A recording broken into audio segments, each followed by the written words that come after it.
Welcome to Mystery Stories, where quiet villages hide powerful secrets and every ordinary moment may hold an unexpected mystery. Tonight's story invites you into a peaceful countryside garden where polite smiles conceal fear and careful observation reveals truths others overlook. Settle in, relax, and let this cozy tale unfold slowly. A gentle journey of suspense, human nature, and the quiet brilliance of a mind that notices everything. Chapter 1. It was Mrs. Linton who first remarked, in a voice carefully lowered yet perfectly positioned to be overheard, that Mrs. Eleanor Harrow's garden parties were never quite as effortless as they appeared. The comment drifted across the village bakery that morning like steam from fresh tea, carrying with it curiosity rather than criticism. By noon, Bramblewick hummed with anticipation, for Mrs. Harrow's annual summer gathering was not merely a social event, but a quiet measure of status, harmony, and unspoken rivalries. Invitations from Alderwood House were considered both honor and obligation, and no one declined, unless illness or scandal forced them to do so. Miss Marple arrived precisely 10 minutes after 4, stepping carefully through the wrought iron gate, while observing everything without seeming to observe anything at all. The afternoon sun rested gently upon the lawns, casting a golden calm that suggested perfection. White tables were arranged beneath striped parasols, china cups gleamed, and the air smelled faintly of roses and lemon cake. Guests laughed politely, voices blending into a soft social murmur. Yet almost immediately, Miss Marple felt a small disturbance beneath the charm. Not something visible, but something sensed, like a note played slightly out of tune. She paused beside the rose beds before greeting anyone. Mrs. Harrow had always prided herself on immaculate gardening, yet here the soil appeared recently disturbed. The earth was darker, looser, and uneven, as though turned hurriedly rather than tended with care. Miss Marple bent slightly, adjusting her glove, and noticed the faint impression of a boot heel, too large to belong to Mrs. Harrow and too careless for professional gardening work. "Well now," she murmured softly to herself, smiling faintly as though amused by a private thought. Mrs. Eleanor Harrow soon approached, elegant in pale lavender, her posture perfectly straight despite her age. She welcomed guests warmly, yet Miss Marple noticed the brief delay before recognition lit her eyes, as though her thoughts had been elsewhere entirely.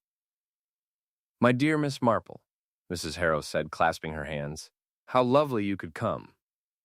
"The pleasure is entirely mine," Miss Marple replied gently, though she noticed the woman's fingers felt unusually cold despite the warmth of the afternoon.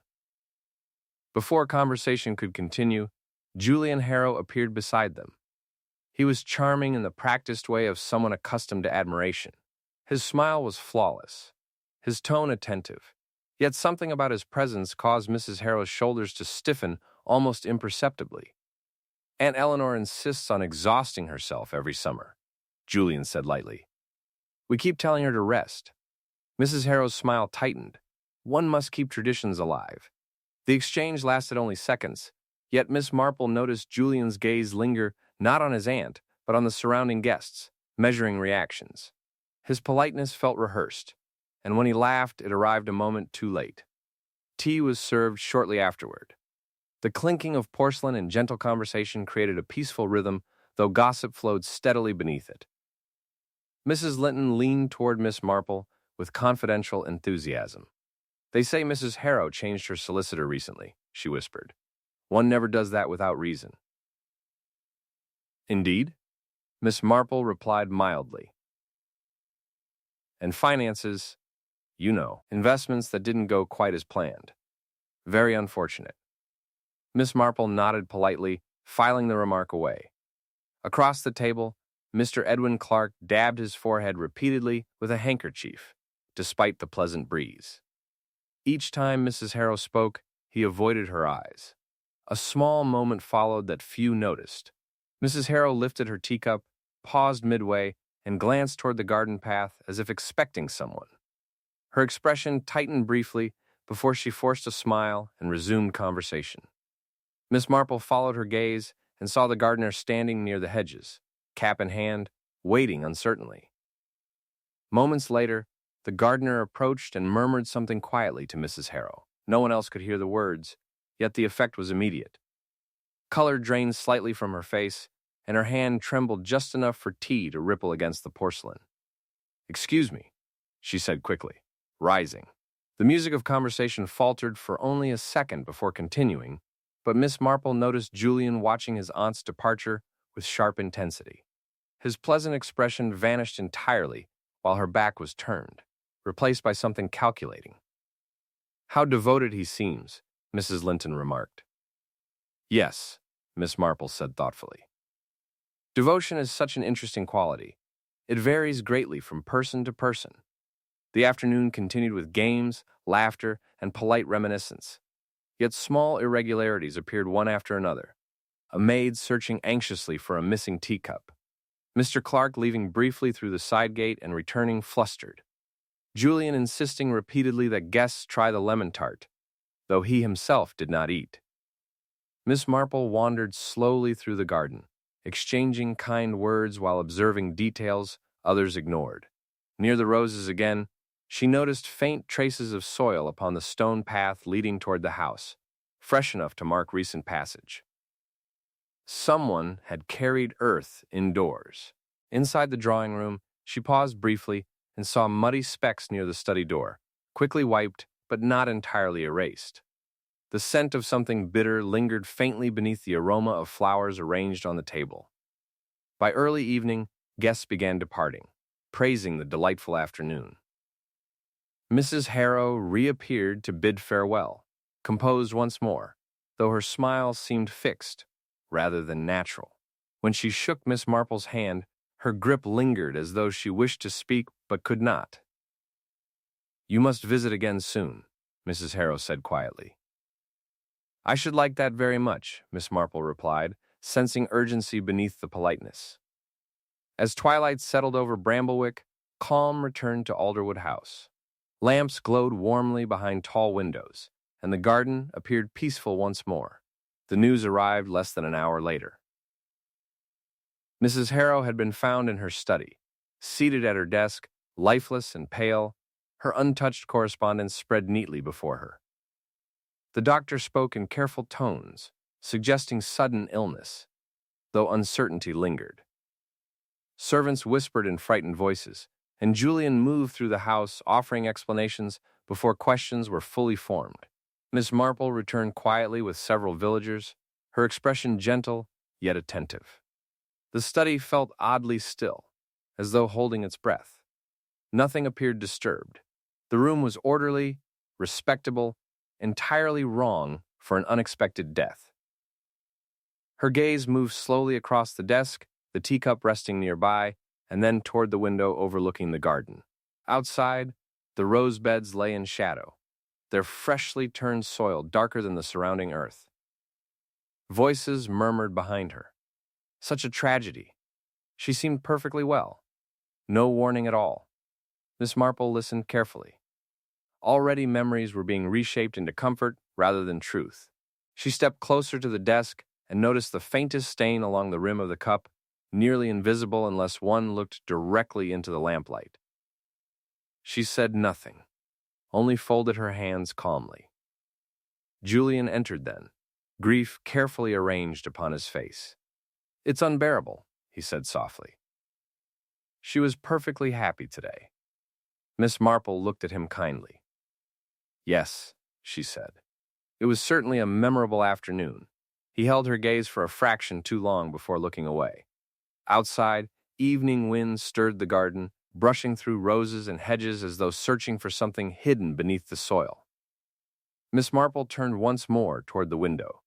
The disturbed earth, the trembling hands, the gardener's whisper, the missing cup, the rehearsed grief, each detail settled quietly into place, not yet forming an answer, but suggesting a pattern. She smiled gently to herself, the expression warm enough to comfort anyone watching.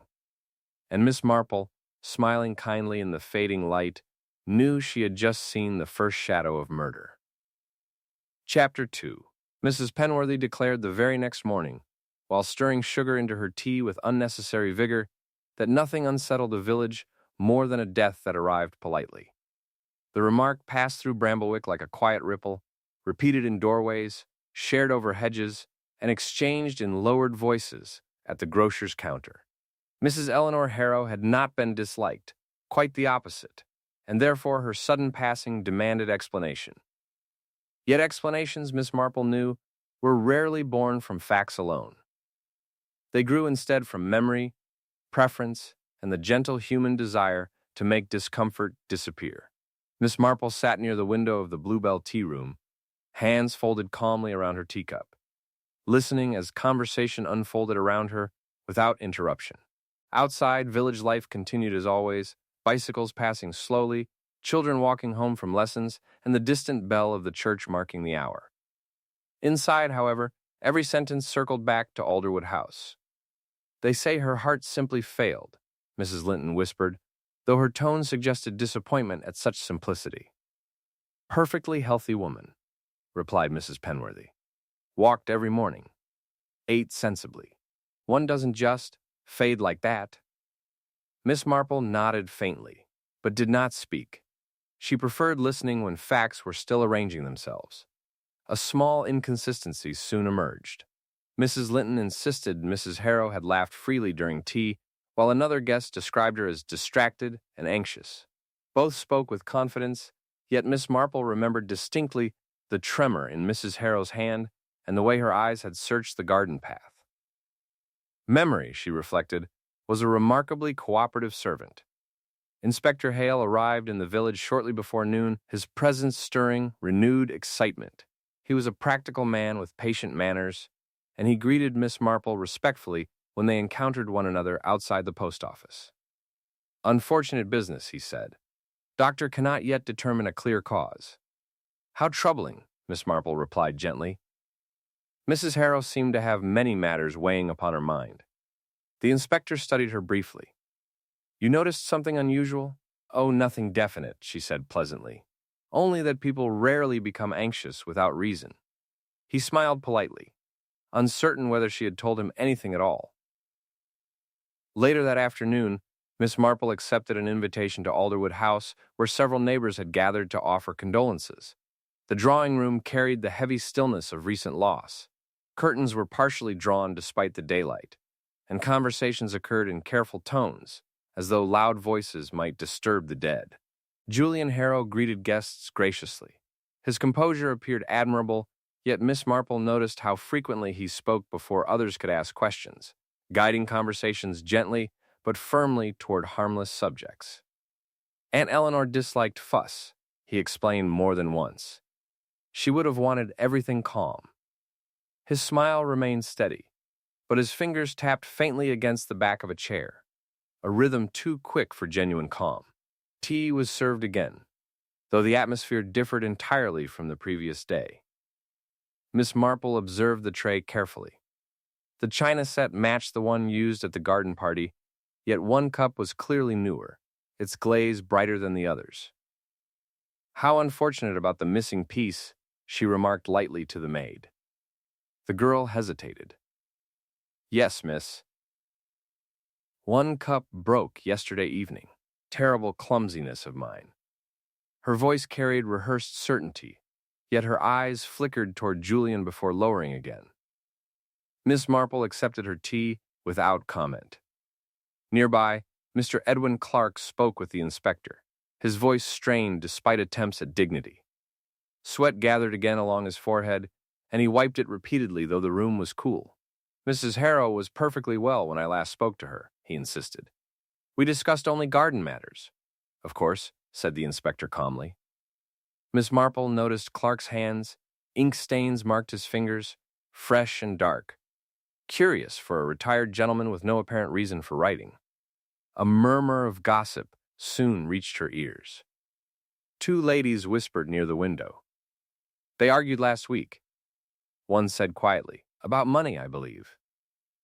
Mr. Clark owed her something, didn't he?" Miss Marple sipped her tea thoughtfully.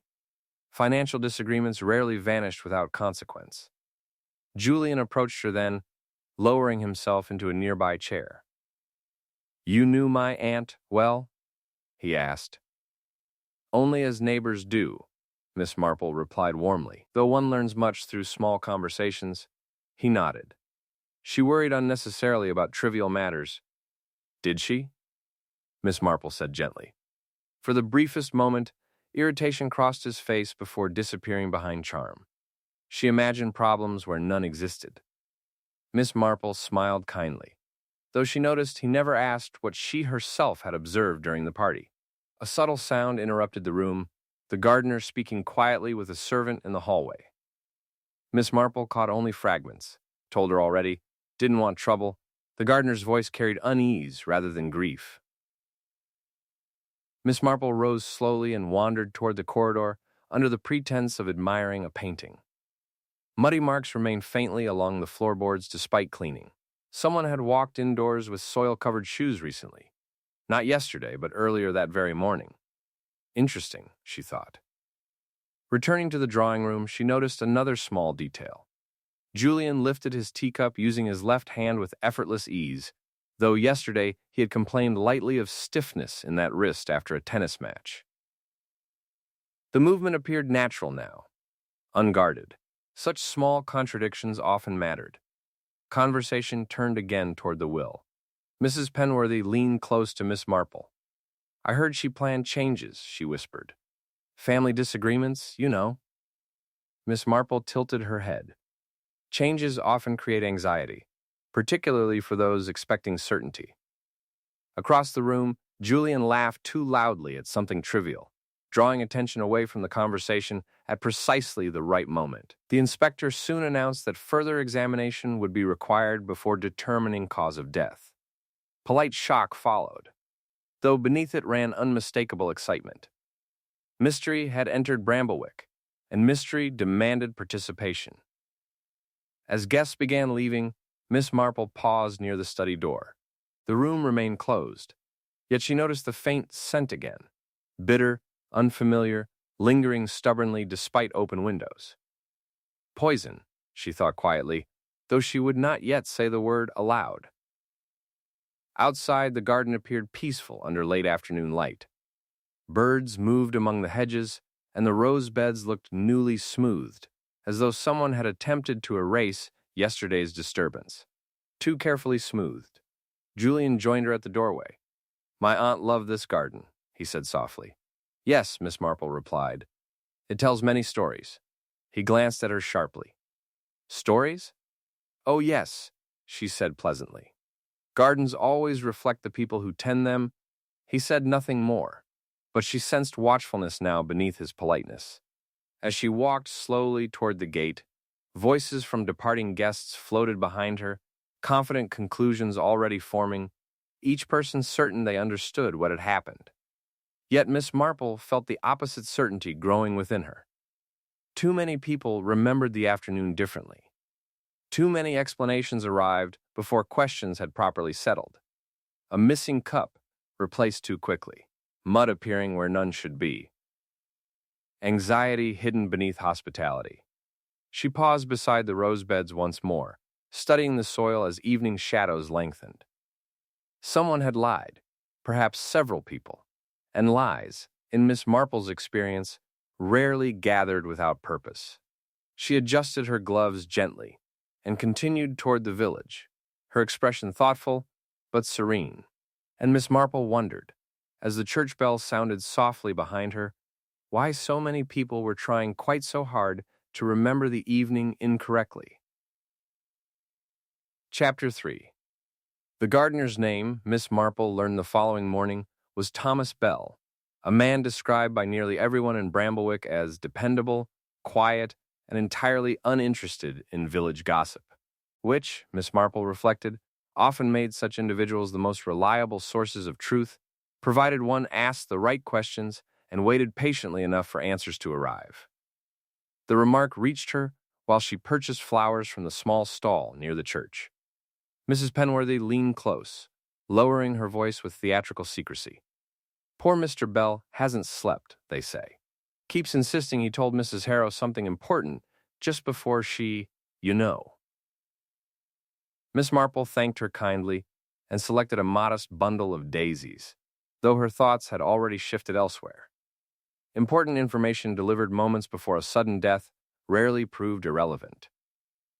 The morning air carried a gentle warmth as she made her way toward Alderwood House once again. The inspector had encouraged visitors who might provide useful recollections, and Miss Marple considered herself merely helpful rather than curious, though she suspected Inspector Hale understood the difference perfectly well. The estate appeared quieter than before. Without guests, the garden revealed its true character. Paths lay slightly uneven, hedges imperfectly trimmed, and the cheerful illusion of effortless beauty had faded. Miss Marple paused deliberately near the rose beds again. The soil had been smoothed even more carefully since yesterday, yet its color remained darker than surrounding earth.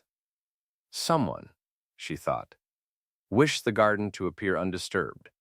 Mr. Bell stood near the greenhouse, removing dead leaves from a tray of seedlings. He straightened awkwardly upon seeing her. "Morning, miss." "A lovely day for gardening," Miss Marple said warmly. "Yes, miss. Though there's been little heart for it lately." His voice held genuine sadness, yet also unease. Miss Marple noticed how frequently his gaze drifted toward the house, as if worried about being overheard. "You spoke with Mrs. Harrow shortly before tea yesterday," she said gently. He hesitated. "Only about garden matters." "Of course," she replied. "Gardens can sometimes involve surprisingly serious concerns." He studied her face, perhaps sensing kindness rather than interrogation. "She asked me whether anyone had been inside the greenhouse without permission," he admitted quietly. "Said she'd noticed things moved about." Miss Marple tilted her head. "Had they been?" "Yes, miss." Tools shifted. Soil missing from storage trays. "I thought perhaps Mr. Julian had been looking for something, though he never said." Miss Marple let silence settle comfortably between them. People often filled silence with truth. "She seemed upset," Belle continued. "Told me to lock the greenhouse from then on. Said she'd handle matters herself." "And did you lock it?" "Yes, miss." That very afternoon. Miss Marple glanced toward the greenhouse door. The brass lock gleamed faintly in the sunlight, newer than the surrounding fixtures. "May I see inside?" she asked. Belle hesitated only briefly before opening the door. The greenhouse smelled warmly of earth and growing things, yet beneath it lingered another scent, faint, sharp, almost medicinal. Miss Marple moved slowly along the shelves, appearing merely interested in the plants while observing far more. Several pots stood slightly misaligned compared to the neat order expected of Mrs. Harrow's standards. One tray of soil appeared half empty, its surface uneven as though scooped hastily. "How curious," she murmured. Belle nodded. That's what worried her. Said someone had taken soil, but why anyone would steal dirt, I cannot imagine. Miss Marple noticed a broken terracotta pot near the corner, its jagged edge revealing dried soil clinging to the inside. Beneath it lay faint scrape marks leading toward the door. She bent carefully, examining the floor. The pattern matched the disturbed soil near the rose beds almost perfectly. Someone had removed earth from here and carried it outside. "Did Mrs. Harrow meet anyone here recently?" Miss Marple asked. Belle frowned. "A few days ago, yes. I heard voices, hers and a gentleman's. Sounded heated. I didn't see who it was." "Not Mr. Clark?" "Could have been, miss." "Hard to say." Miss Marple nodded thoughtfully, though she noticed Belle avoided Julian's name entirely. A sudden memory surfaced, Julian watching his aunt during the party, not with affection but calculation.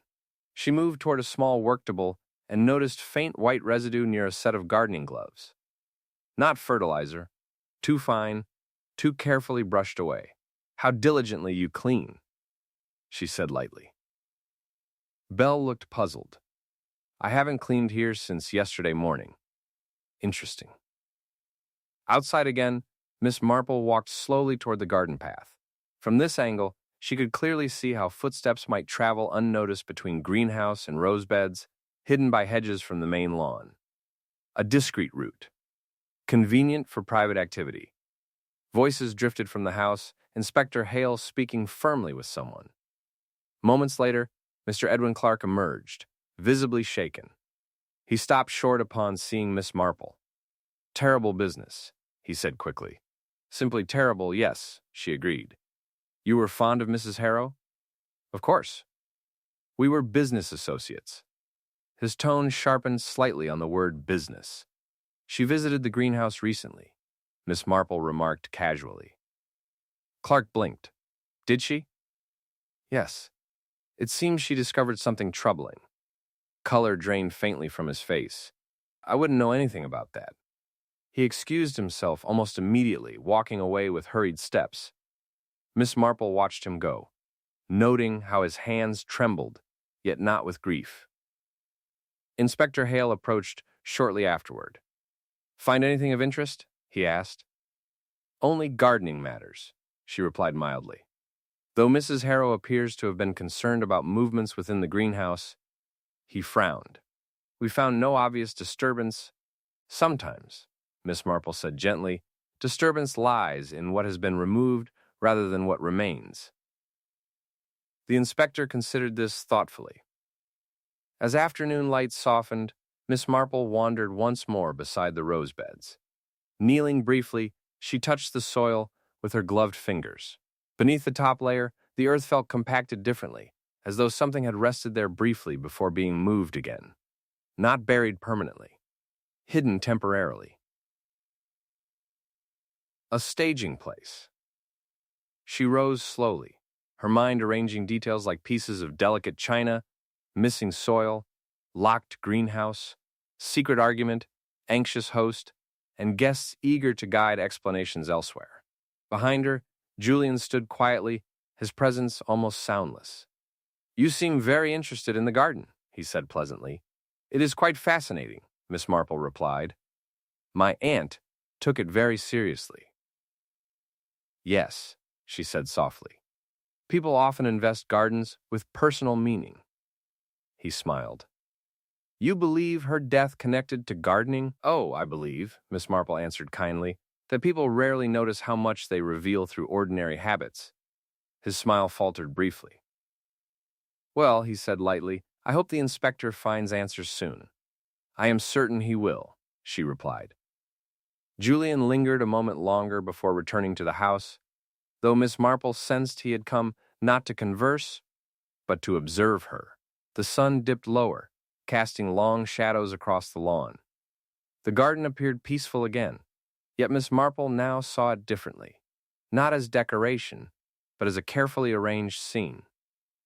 Someone had moved soil deliberately. Someone had argued in secrecy. Someone had ensured certain discoveries would be made only at the proper time. She walked slowly toward the gate, the faint medicinal scent from the greenhouse lingering in her thoughts. The garden, she realized, was not merely background to the tragedy. It was part of the plan, and as evening settled gently over Bramblewick, Miss Marple began to suspect that the garden itself was hiding far more than beauty. Chapter 4. Mrs. Dalrymple declared at the vicarage that grief, when genuine, tended to make people quieter rather than more talkative. The observation was offered while pouring tea, yet it carried enough weight to silence the small gathering for several seconds. Miss Marple, seated comfortably near the window, accepted her cup with a grateful smile and allowed the conversation to continue without encouragement. The vicarage teas were famous not for their cakes, though those were excellent, but for the way truths slipped gently into daylight beneath polite conversation. Outside, the churchyard rested peacefully beneath drifting clouds, while inside the drawing room voices lowered instinctively whenever Mrs. Harrow's name arose. Her absence had altered the rhythm of Bramblewick. Invitations felt uncertain, greetings lingered longer than usual, and everyone seemed faintly aware that something unfinished hovered over the village. Miss Marple listened as Mrs. Linton leaned forward eagerly. "I always thought Mr. Clark depended rather heavily on Mrs. Harrow," she said. "Financial matters, you understand. Though one never speaks plainly about such things, dependence often creates discomfort," Miss Marple replied gently. "Oh, indeed," Mrs. Linton continued. "And I heard she intended to end certain arrangements. The vicar's wife sighed. Money causes more unhappiness than anything else. Miss Marple stirred her tea slowly, reflecting that money itself rarely caused trouble, only what people feared losing because of it. A subtle shift occurred when Mr. Edwin Clark entered the room. Conversation softened instantly. He greeted everyone with strained politeness, his usual confidence replaced by visible tension. Miss Marple noticed the familiar ink stains again upon his cuffs, darker now, as though recently renewed. He accepted tea but did not drink it. "Difficult days," he said, attempting a smile. "Very difficult," Miss Marple agreed kindly. "Mrs. Harrow must have trusted you greatly in business matters." His fingers tightened around the cup. "We had arrangements. Perfectly ordinary." "Of course," she said. "Ordinary arrangements sometimes become complicated." He gave a short laugh that failed entirely to sound amused. Across the room, Mrs. Linton whispered loudly enough to be overheard, "There was talk of disagreements recently." Clark's shoulders stiffened. "Idle gossip," he said sharply. Miss Marple observed the reaction with interest. Genuine innocence often responded with confusion rather than irritation. The conversation shifted toward harmless subjects, church repairs, weather, and village 50s, yet unease lingered beneath every sentence. Miss Marple noticed how Clark checked the clock repeatedly, as though eager to escape. When he finally departed, she rose soon afterward, stepping into the hallway where coats were kept. From the adjoining study came the faint rustle of papers. The door stood slightly ajar. Inside, the vicar examined parish documents, yet Miss Marple's attention fell upon a writing desk where several legal envelopes lay stacked. One bore a solicitor's seal identical to those Mrs. Harrow had recently received. "How industrious everyone has become lately," she remarked lightly. "Yes," said the vicar absent-mindedly. "Many legal matters in the village these days." Miss Marple nodded. Though a quiet thought settled firmly into place, documents were being altered somewhere, perhaps more than once. Outside, she chose a longer path home, passing near the solicitor's office. Through the window, she glimpsed Mr. Clark speaking urgently with the clerk, his posture tense. He left moments later, carrying a folded document, which he slipped quickly into his coat upon noticing her. He greeted her politely, but did not slow his pace. Fear, she thought, rarely walked calmly. That afternoon, Miss Marple visited Mrs. Penworthy, whose enthusiasm for village information proved as reliable as any newspaper. Over sponge cake, she learned that Mrs. Harrow had argued publicly with Clark only a week earlier regarding accounts not properly explained. And, Mrs. Penworthy added eagerly, someone heard she planned to expose a deception. Imagine, at her age, dealing with scandal. Miss Marple smiled faintly. Age, she knew, rarely reduced courage when principles were involved. Later, walking past Alderwood House, she noticed Julian speaking with Inspector Hale near the gate. Julian appeared composed, even helpful, gesturing politely toward various parts of the property. Yet Miss Marple noticed something subtle. He guided the inspector's attention repeatedly toward Clark's activities and away from the garden itself, a redirection rather than cooperation. Julian approached her warmly once the inspector moved away. "Miss Marple, you must think us a very troubled household." "Every household experiences difficulty at times," she said gently. "My aunt worried unnecessarily," he continued. "She suspected people without cause." "Did she?" Miss Marple asked. "Yes. She imagined betrayal everywhere." His tone carried faint resentment. Miss Marple studied his expression. Grief usually softened voices. Resentment sharpened them. She intended changes, Julian added casually. Legal matters. Quite exhausting for her. How brave of her to address such things directly, Miss Marple replied. He looked at her sharply, as though uncertain whether she approved or criticized. As she continued walking, Miss Marple reflected on the pattern emerging. Mrs. Harrow discovered irregularities. Arguments followed. Documents changed. Anxiety grew. And then, death arrived conveniently before revelations could occur. Near evening, she returned briefly to the garden path. The roses glowed softly under fading sunlight, beautiful and composed.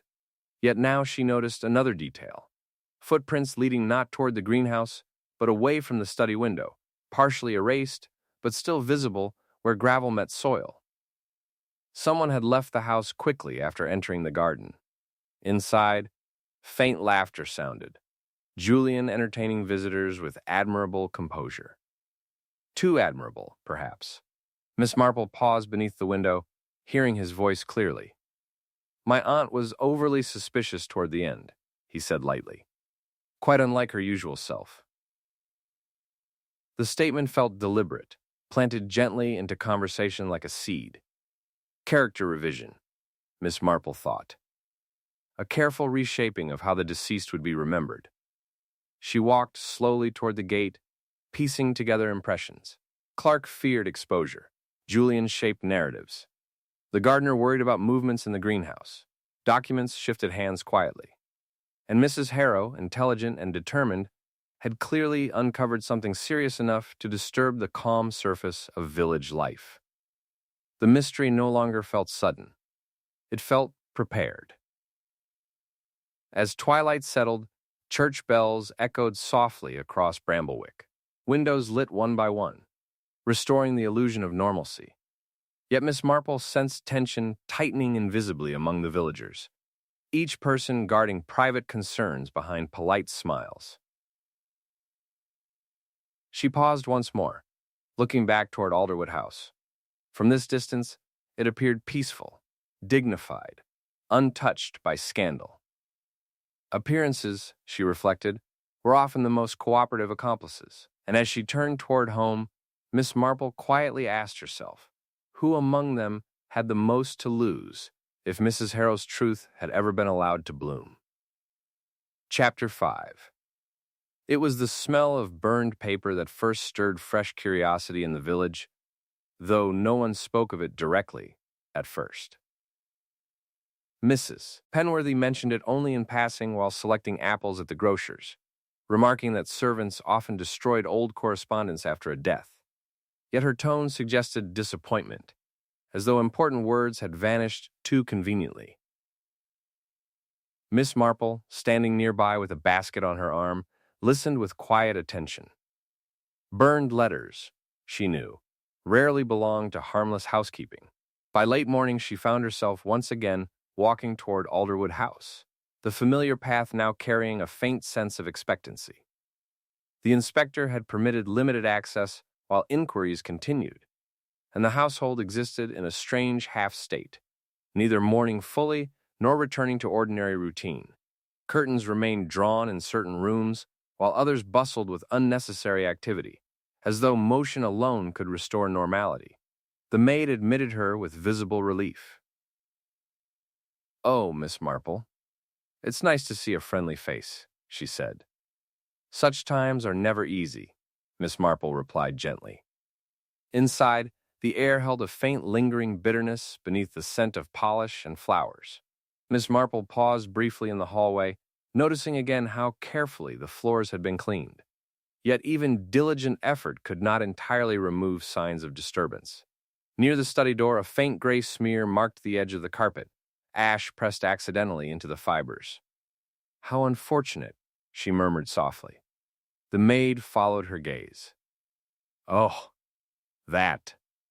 From the fireplace, Miss Inspector said not to tidy too much, but Mr. Julian asked that things look respectable. Miss Marple nodded thoughtfully.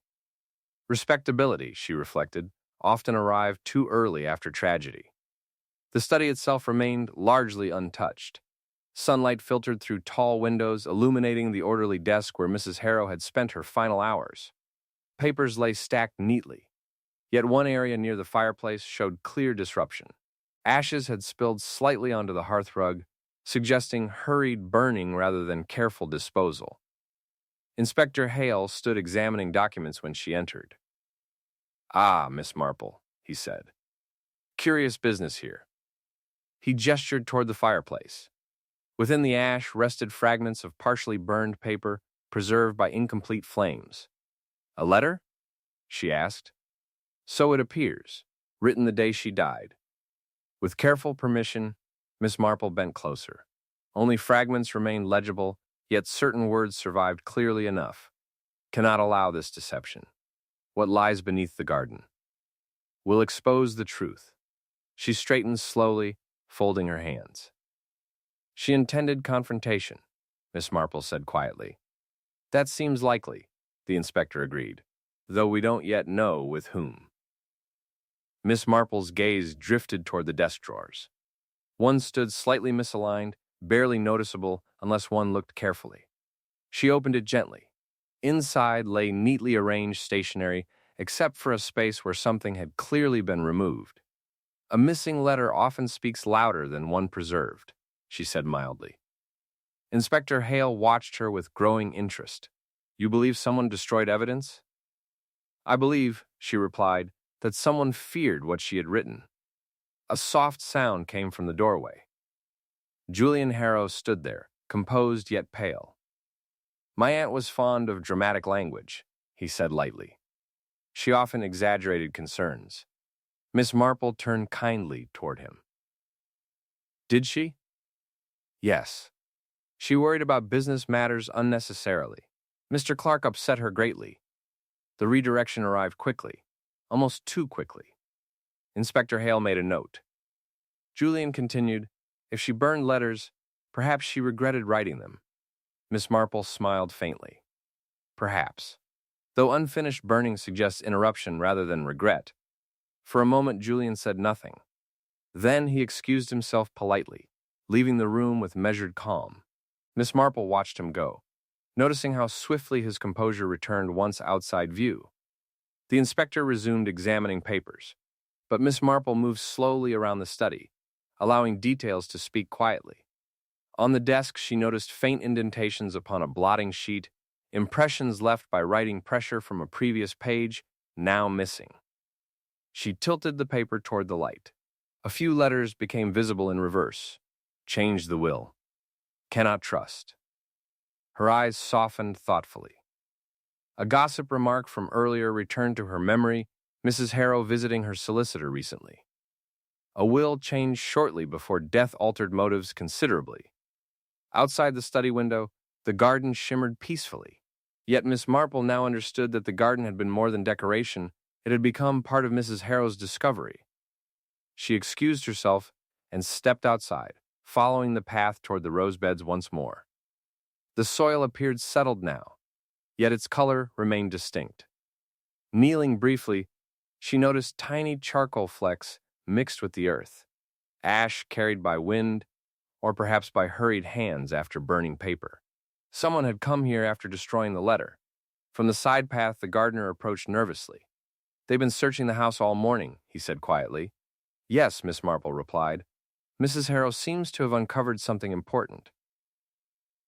Belle hesitated.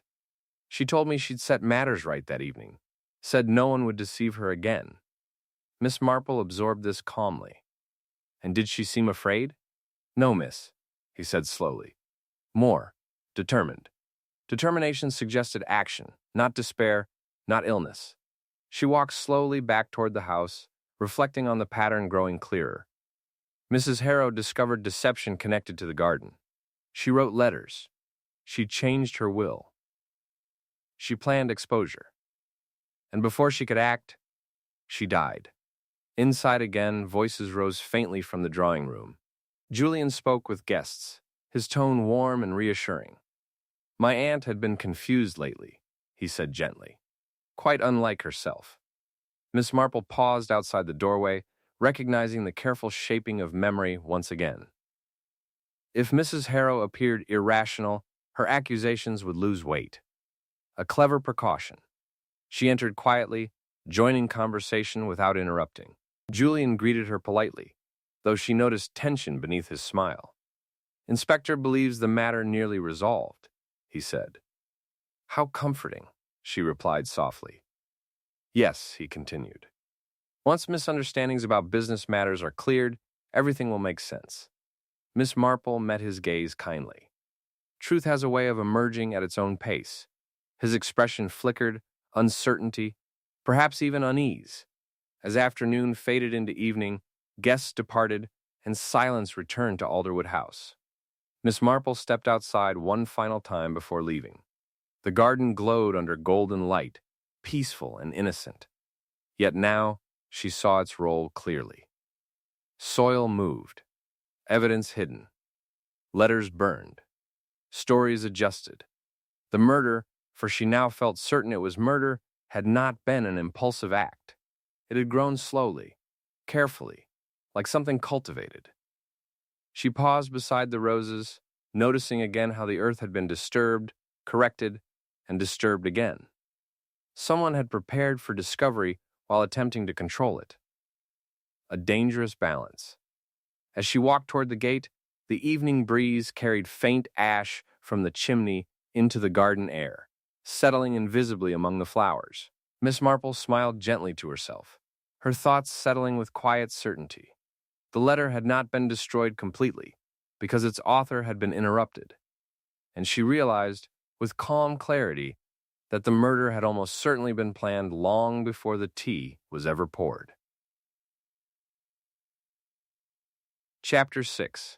The discovery began, as many important discoveries in Bramblewick did, with a casual complaint about roses. Mrs. Penworthy remarked during morning errands that Mrs. Harrow's famous blooms seemed unusually poor this season, their color slightly dull despite careful tending. The observation lingered in Miss Marple's thoughts long after the conversation ended, not because of horticulture, but because Mrs. Harrow had never allowed imperfection without reason. A neglected rosebed suggested distraction, or secrecy. By mid-morning, Miss Marple found herself once again walking beside Inspector Hale through the gardens of Alderwood House. The inspector had grown accustomed to her quiet insights and no longer questioned her presence. The air carried the scent of damp earth after a light overnight rain, making every footprint and disturbance more visible than before. "I cannot see what interests you so greatly about these roses," he admitted as they approached the beds. "Gardens," Miss Marple replied gently, "are remarkably honest places. They record activity even when people attempt discretion." She paused near the section of soil that had drawn her attention since the party. Rain had softened the surface, revealing subtle depressions previously hidden. One indentation suggested the corner of something rectangular once pressed into the earth. Inspector Hale crouched beside her. "You believe something was buried here?" "Perhaps not buried permanently," she said. "Only hidden briefly." He signaled to a constable, and careful digging began. The process was slow and respectful, disturbing the roses as little as possible. For several minutes, nothing appeared except damp soil and roots. Then the shovel struck metal with a dull sound. A small box emerged, weathered but intact. The inspector opened it carefully. Inside lay bundled papers protected within oilcloth. Financial records, letters, and signed agreements filled the container. Miss Marple watched quietly as Hale examined the documents. "These link Mrs. Harrow and Mr. Clark to an investment partnership," he said. "Substantial sums involved." He turned several pages, frowning. Funds transferred, losses concealed, accounts altered. Miss Marple nodded slightly. So Mrs. Harrow discovered the deception. It would seem Clark stood to face ruin if exposed. The conclusion appeared obvious, and the inspector's expression hardened with purpose. Yet Miss Marple felt an uneasy hesitation. The solution seemed too neat. At that moment, Mr. Clark himself approached from the path, summoned by the commotion. His face paled visibly upon seeing the open box. "I can explain," he said immediately. "Those investments failed years ago. Eleanor insisted we hide the losses to protect her reputation." Inspector Hale's tone sharpened. "Why conceal documents in the garden?" Clark hesitated. "I did not. I knew nothing of this." His distress appeared genuine, not defensive calculation, but frightened confusion. Miss Marple observed carefully. His surprise arrived too naturally, his fear too uncontrolled for a man expecting discovery. A small doubt settled firmly into place. The gardener, Bell, stood nearby, twisting his cap nervously. I moved a box once, he admitted suddenly. Mr. Julian asked me to shift something from the greenhouse to the roses a few days before the party. Said his aunt wanted it hidden safely. Inspector Hale turned sharply. You never mentioned this. I didn't know it mattered, Belle said helplessly. I never opened it. Miss Marple's eyes softened. Pieces began rearranging themselves quietly. Julian had arranged the hiding place. Interesting. The inspector's attention remained fixed on Clark. You had motive, financial desperation, and opportunity. Clark shook his head desperately. I argued with her. Yes, she threatened exposure, but I would never harm her. Miss Marple noticed something subtle then.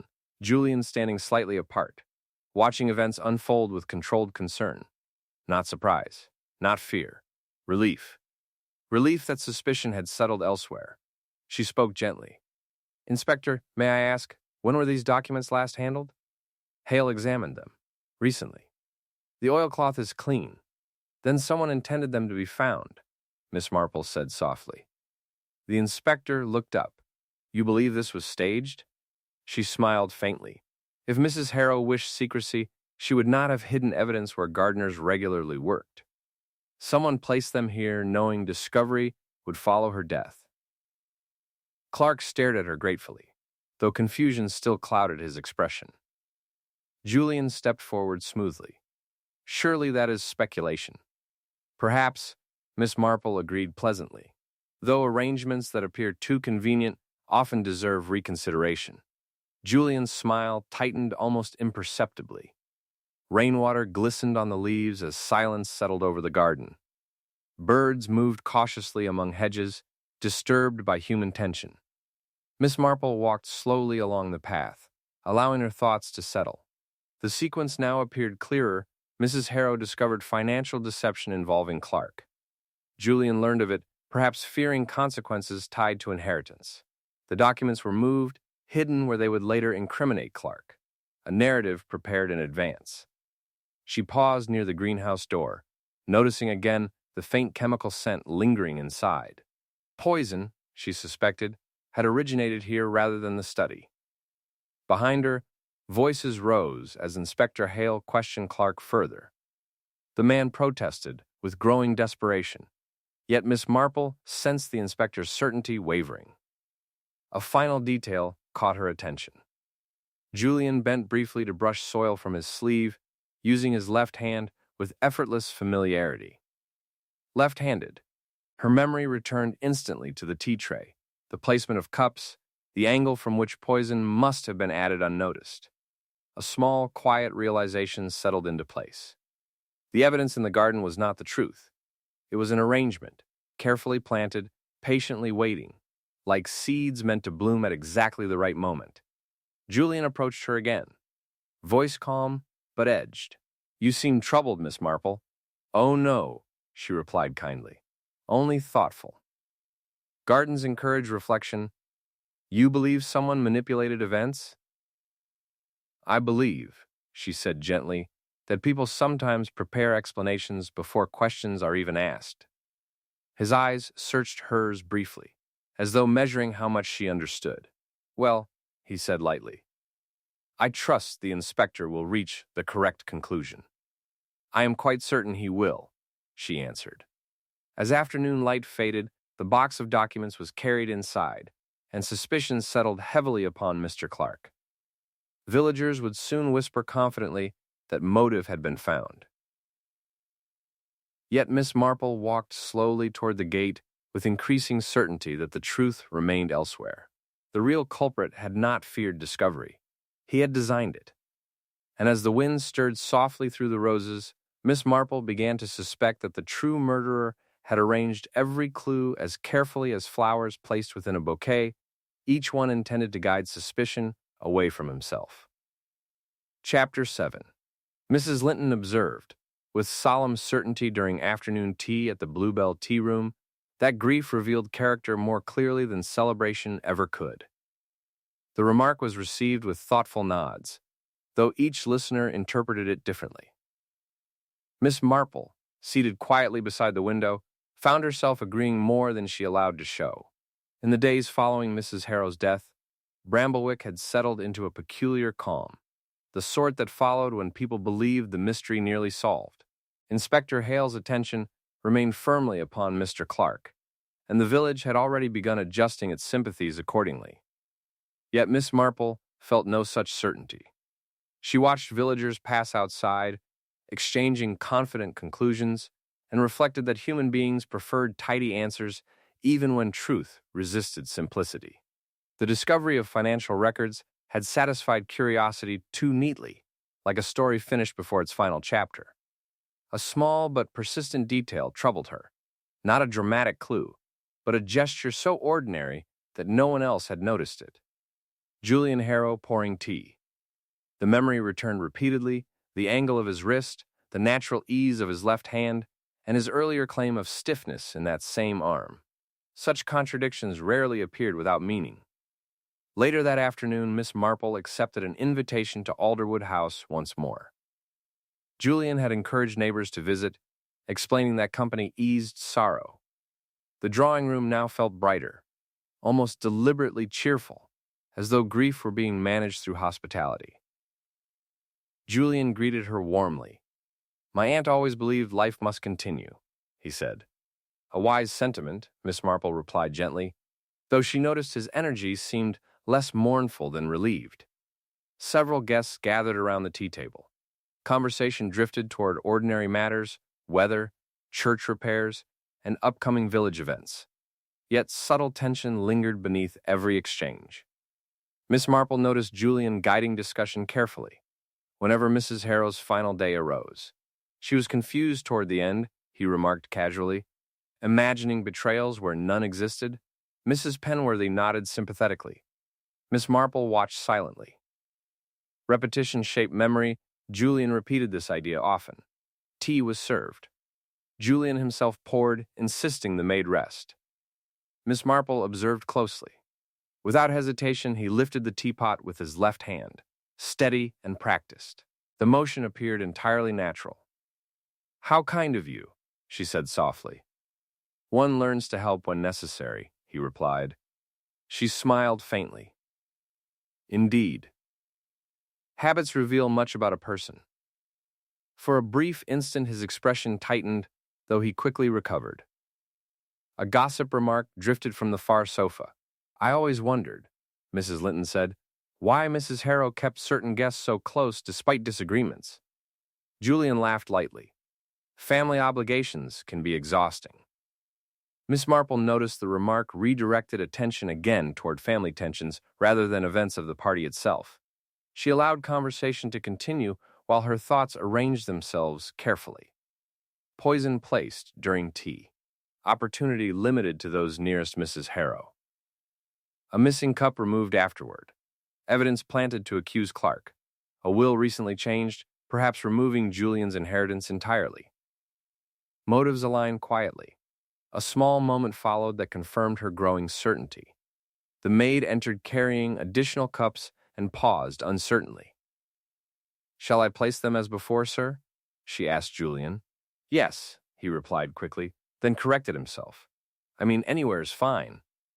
As she arranged the tray, Miss Marple noticed Julian subtly adjust one cup's position, rotating it slightly to the left side of the saucer, the exact placement she remembered from the garden party. A practiced habit. She spoke gently. "Your aunt preferred her cup position that way, did she not?" Julian froze briefly. "I suppose so." "Curious how easily we remember such small details," she said kindly.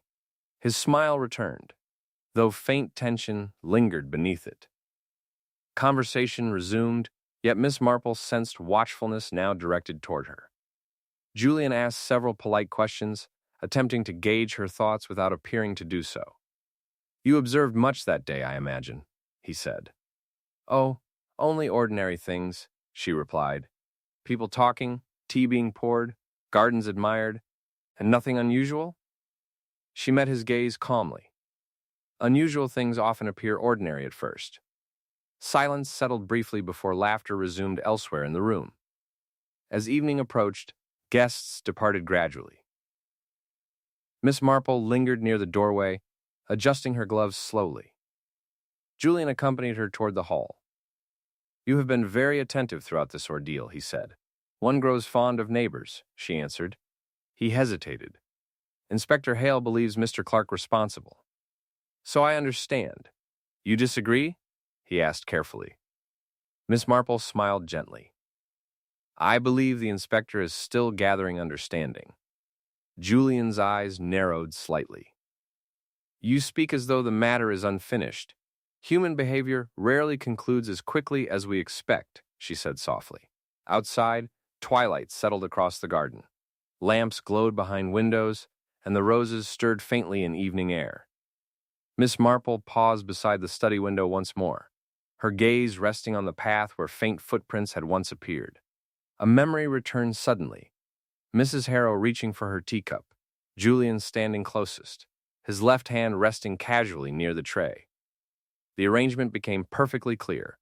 The poison could only have been added from that position without attracting notice.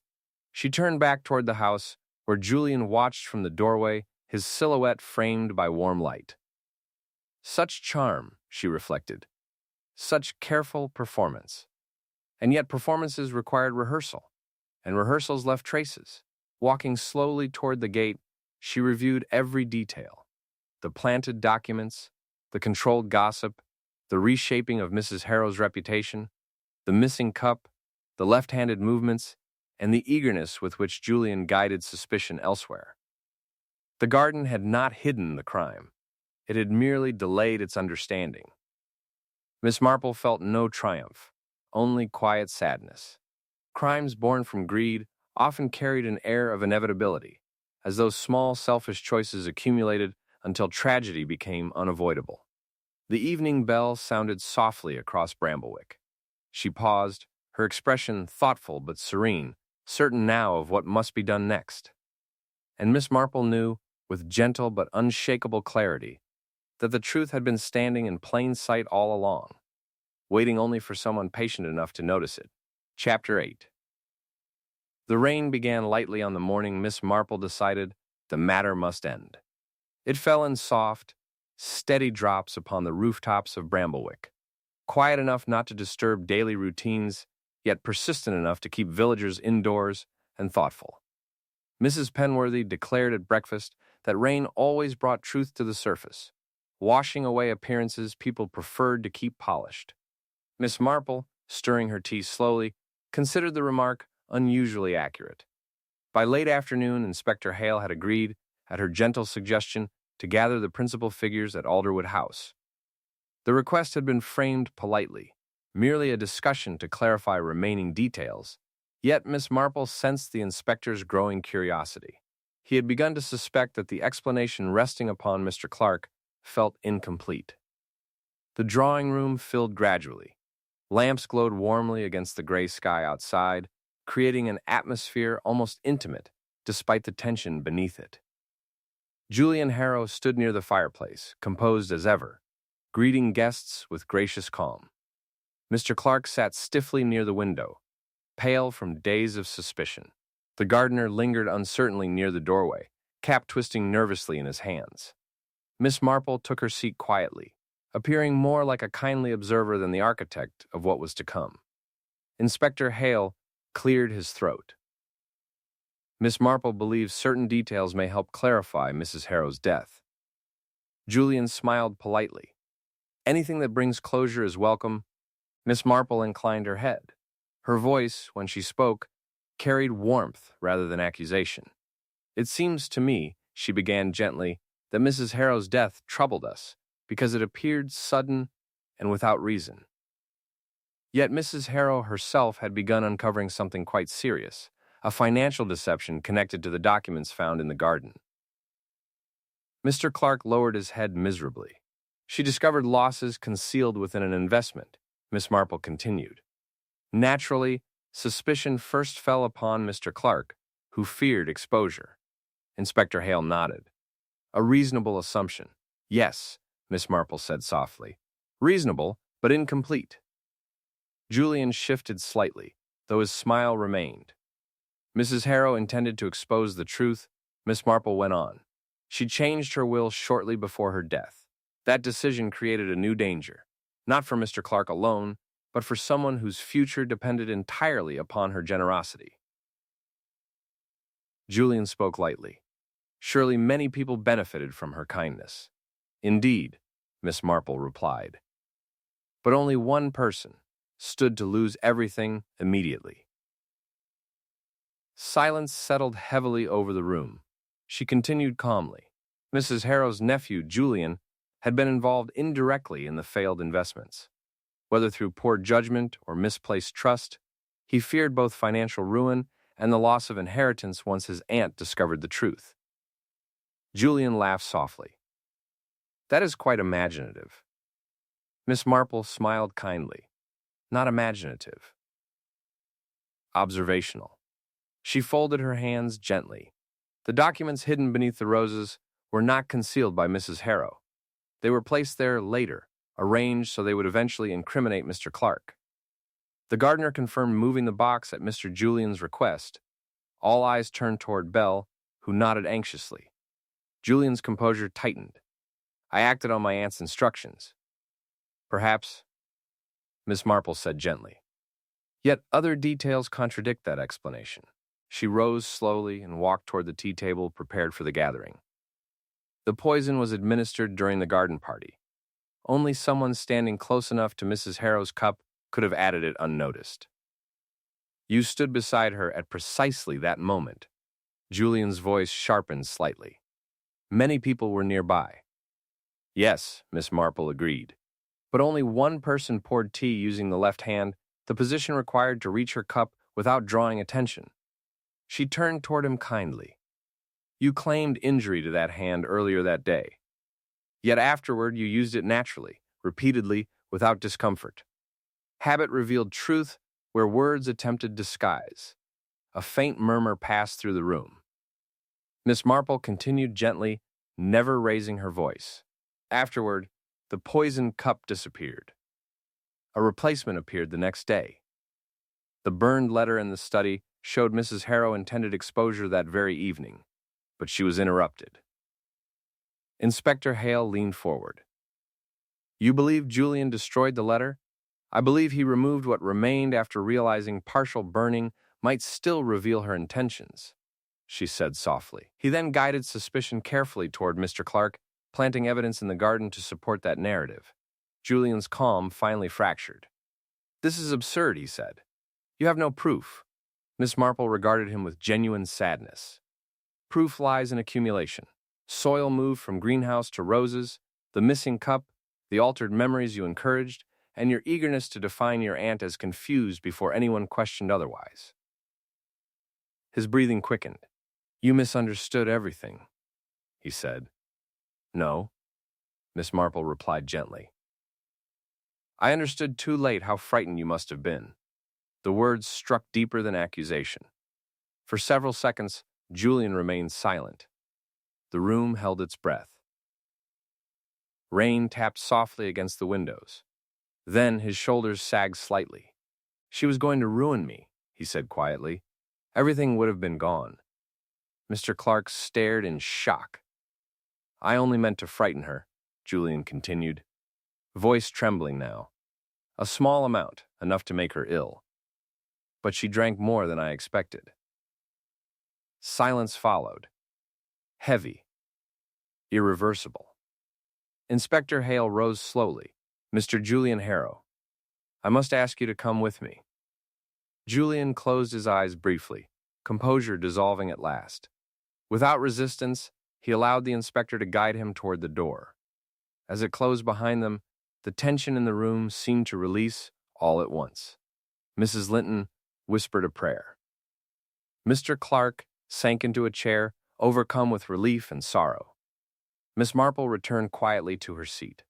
Outside, the rain began to ease. Evening light filtered through thinning clouds, touching the garden with gentle gold. The roses shimmered, innocent once more, though their soil had briefly hidden ambition, fear, and betrayal. Later, Miss Marple walked alone along the garden path. The air smelled fresh, cleansed by rain. She paused beside the rose beds, reflecting not with satisfaction, but with quiet melancholy. Human nature, she thought, resembled a garden more than people realized. Care nurtured beauty, but neglect allowed darker things to grow unnoticed. Secrets buried rarely remained hidden forever. Given time, truth always found its way back to the surface. The house behind her stood silent now, its drama concluded. Bramblewick would soon return to ordinary rhythms, gossip softened into memory, tragedy folded gently into village history. Miss Marple smiled faintly, adjusting her gloves as twilight settled peacefully around her. And as she walked slowly toward the gate, she reflected that the garden had never truly hidden death at all. It had merely waited, patiently and inevitably, to reveal the truth buried beneath its blooms. Even after the carriage carrying Julian Harrow disappeared beyond the bend of the village road, Bramblewick did not immediately return to normal. Villages rarely did. They absorbed events slowly, like old stone walls holding warmth long after sunset. For several days, conversations softened whenever footsteps approached, and neighbors spoke with unusual kindness to one another, as though determined to restore balance after something deeply unsettling. Miss Marple resumed her quiet routines without ceremony. She visited the baker, exchanged greetings near the churchyard, and accepted tea invitations with her usual gentle warmth. Yet those who knew her well noticed the thoughtful stillness behind her smile. Solving a mystery never brought her triumph, only reflection. Mrs. Harrow's funeral took place beneath a pale morning sky. The entire village attended. Flowers lined the church path, many taken from the very garden that had unknowingly held the key to the truth. Mr. Clark stood solemnly among the mourners, his reputation slowly repairing itself as understanding replaced suspicion. The gardener, Bell, placed a single rose upon the grave, his rough hands trembling slightly. The vicar spoke of dignity, forgiveness, and the complicated nature of human choices. Miss Marple listened quietly, her thoughts not on guilt alone, but on how easily fear could distort judgment. Julian had not begun as a cruel man, he had simply allowed desperation to grow unchecked, convincing himself that one small action might preserve everything he valued. Such reasoning, she knew, was tragically common. After the service, villagers lingered in gentle conversation. Mrs. Linton remarked that the garden would never feel quite the same again. "Oh, I think it will," Miss Marple said kindly. "Gardens are resilient things. They recover when cared for honestly." Days passed, and Alderwood House gradually reopened its shutters. A distant cousin arrived to manage the estate, determined to preserve Mrs. Harrow's traditions without repeating past secrecy. The rose beds were retended, their soil turned properly this time, not to conceal, but to nurture new growth. One evening, as golden light settled across Bramblewick, Miss Marple walked slowly past the garden gate. The air smelled of summer again, calm and reassuring. Bees moved lazily among fresh blossoms, and laughter from passing children carried across the fields. Nothing outwardly remained of the tension that had once filled the place. She paused beside the roses, noticing how new buds had already begun to form. Nature, indifferent to human troubles, continued patiently forward. It seemed to her that mysteries rarely ended with punishment alone. Their true conclusion lay in understanding. The quiet recognition that ordinary lives contained extraordinary complexities. Kindness and selfishness, courage and fear, often lived side by side within the same heart. Miss Marple adjusted her gloves and smiled gently to herself. The garden had hidden nothing permanently. It had merely reflected the people who walked within it. And like all gardens, it had required careful observation to understand what truly grew beneath the surface. As evening bells rang softly across the village, she continued homeward at an unhurried pace, comforted by the simple certainty that peace, once disturbed, could still return. And that truth, however deeply buried, always found its way into the light at last.